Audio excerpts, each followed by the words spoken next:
రీసెంట్గా వాట్సాప్ గ్రూప్లో మనల గురించి, సంస్థల గురించి, నా గురించి ఒక ఒక విషయం వాట్సాప్లో అందరూ షేర్ చేస్తూ స్ప్రెడ్ అవుతూ ఉంది. గుడాల పండుగ గురించి, నా గురించి, మినిస్ట్రీస్ గురించి ఎవరో కొంతమంది వ్యతిరేకంగా ఒక పాంప్లెంట్ ఒకటి పెట్టి దాన్ని మరి అది ఎవరు చేశారో తెలీదు. నేను మీకు చెప్పాలనుకునేది ఏంటంటే, దేనికి మీరు స్పందించాల్సిన అవసరం లేదు, కంగారు పడాల్సిన అవసరం లేదు. అది ఎవరు చేశారో మనకు తెలీదు.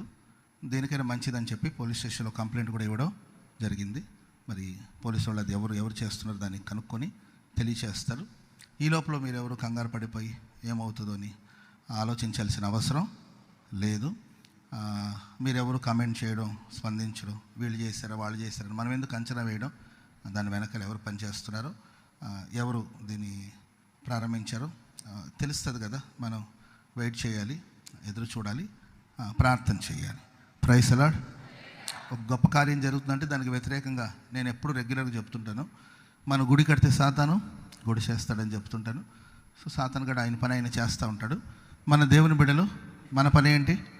ప్రార్థన చేయాలి.